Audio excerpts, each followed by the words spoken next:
बिहार और देश के लोग तब सदमे में आ गए जब बिहार के और देश के लोगों को पता चला कि बिहार में रहने वाले एक रूपचंद की 40 पत्नियां हैं मित्रों, यानी 40 महिलाओं का एक पति जिसका नाम है रूपचंद्र। सब लोगों के मन में जिज्ञासा उठने लगी कि आखिर ये रूपचंद्र है कौन और रूपचंद्र आखिर कैसे 40 पत्नियों को हैंडल करता था, यानी 40 महिलाओं को कैसे हैंडल करता था। क्योंकि आधुनिक युग में एक महिलाओं को हैंडल करने में, एक महिला एक पत्नी को रखने में लोगों के पसीने छूट जाते हैं। तो लोगों को लगा कि ये 40 पत्नियों को एक साथ पाल पोस कर रखने वाला और उनके बच्चों को रखने वाला ये रूपचंद है कौन। तो आखिर वो रूपचंद है कौन जिसको 40 महिलाएं अपना पति मानती हैं। उसी रूपचंद को कोई बच्ची जो है अपना बाप मानती है, तो कोई बेटा अपना बाप मानता है, कोई महिला जो है अपना पति मानता है। तो ये रूपचंद की कहानी जो है थोड़ा दिलचस्प हो गई है। दरअसल बिहार में जातीय जनगणना चल रही है, वही जातीय जनगणना जिसमें पूछा जा रहा है कि आपकी जाति कौन है। और उस जातीय जनगणना में किसी से पति पूछा जा रहा है, तो किसी से पिता, किसी से माता, तो किसी का भाई पूछा जा रहा है। अरवल जिले के की ये घटना है। और अरवल जिले में जब जातीय जनगणना की टीम पहुंची तो वहां पर पता चला कि 40 महिलाओं का एक ही पति है जिसका नाम है रूपचंद।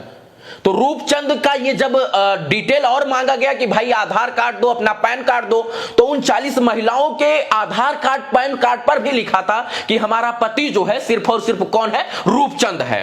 तो रूपचंद की कहानी बड़ी दिलचस्प हो गई और दिल्ली से लेकर इसके बाद पूरे देश में सोशल मीडिया पर चर्चा होने लगी कि रूपचंद कौन है भाई, दिखाओ दिखाओ दिखाओ।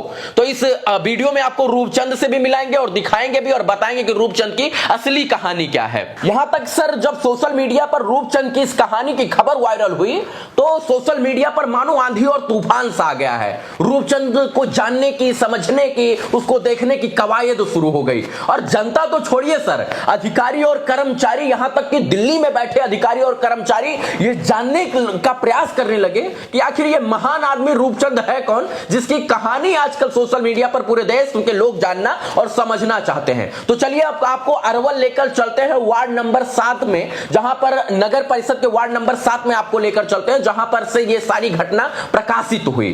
दरअसल अरवल जिले के वार्ड नंबर 7 में एक रेड लाइट एरिया है। जी हां, रेड लाइट एरिया, जहां पर बहुत सारे लोग जाते हैं। बहुत सारे लोग को ये पता है कि वहां पर वैश्यावृत्ति का काम होता है। रेड लाइट एरिया की ये पूरी घटना है। अरवल जिले में के रेड लाइट एरिया में जब जातीय जनगणना की टीम पहुंची तो वहां पर दर्जनों ऐसे घर और परिवार हैं जो सिर्फ और सिर्फ रूपचंद को ही सब कुछ मानते हैं। तो जातीय जनगणना की टीम ने पूछा कि भाई उस रूपचंद से हमको मिला दो जो रूपचंद आपका पति है और तमाम दर्जन से दर्जनों बच्चों का बाप है। तो जातीय जनगणना की टीम जानने का यह भी प्रयास करने लगी और देखने का यह प्रयास करने लगी कि रूपचंद की को दिखाओ, सबको देखना चाहते हैं सब लोग कि रूपचंद है कौन। और रेड लाइट एरिया में अमूमन क्या होता है, बहुत सारे ऐसे परिवार हैं जिसमें नहीं पता चलता है कि उनका पति कौन है या उनके जो है बच्चे का बाप कौन है। तो यहां पर ये दिलचस्प कहानी हो गई कि रूपचंद की आखिर जिंदगी कौन है और ये रूपचंद आखिर 40 जो है महिलाओं का पति कैसे बन गया, 60-70 बच्चों का बाप कैसे बन गया। अब रूपचंद के बारे में जब पता किया गया और वहां की महिलाओं से पूछा गया तो जातीय जनगणना की टीम के सामने जो विषय सामने निकल कर आया उसको जानकर और देखकर, उसको सुनकर जातीय जनगणना की टीम के अधिकारी और कर्मचारी भी हैरान और परेशान हो गए। क्योंकि जिस प्रकार से रूपचंद को वहां पर पेश किया गया वहां पर सर पता चला कि कोई रूपचंद का नाम का इंसान ही नहीं है।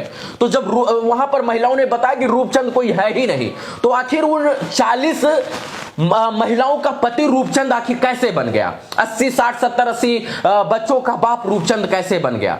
तो रूपचंद के बारे में और जब खंगाला गया, उन महिलाओं से पूछा गया तो पता चला सर रूपचंद कोई और नहीं बल्कि सबकी जेब में रहने वाला ये नोट रूपचंद है।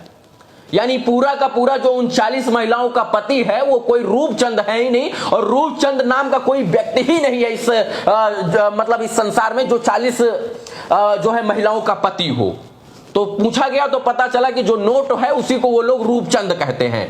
यानी कोई ऐसा इंसान ही नहीं है जो रूपचंद है और जिसकी 40 जो है पत्नियां हैं, 80 बच्चे हैं। रूपचंद कौन है तो सिर्फ और सिर्फ नोट, यानी बाप न भैया सबसे बड़ा रुपया। तो हर बार इस तरीके का वाक्य सामने आता था जब आधार कार्ड बनना होता था, पैन कार्ड बनना होता था, जातीय जनगणना होनी होती थी। तब वहां की महिलाएं और बच्चे जो है सिर्फ और सिर्फ अपना सब कुछ रूपचंद को ही मानती थी। यानी 60-70 जो बच्चे हैं वो बाप मानते हैं रूपचंद को, और इसके बाद जो वहां की पत्नियां हैं, जो महिलाएं हैं, वो अपना पति के रूप में रूपचंद को मानती हैं। तो ये पूरा वाक्य था, इसमें कोई रूपचंद नामक कोई इंसान नहीं था, बल्कि रूपचंद एक काल्पनिक नाम रखा गया। और रूपचंद जो वहां की महिलाएं जो वैश्यावृत्ति का काम करती थी, वो महिलाओं ने रूपचंद जो है इस पैसे को बोलना मतलब बोल रही थी पहले से, इसी पैसे को उन्होंने रूपचंद बता दिया।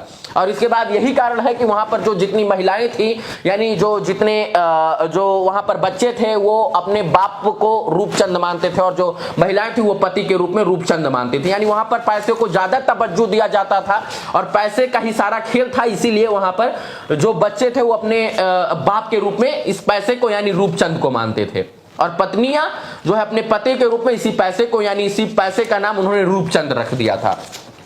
और ये खबर जब सोशल मीडिया पर वायरल हुई तो दिल्ली से लेकर पूरे देश में चर्चा का विषय बना और लोगों के मन में जिज्ञासा होने लगी। ये कहानी आपको कैसी लगी और इसके बारे में आप क्या सोचते हैं, जातीय जनगणना के बारे में क्या सोचते हैं, आप कमेंट में जरूर बताएं।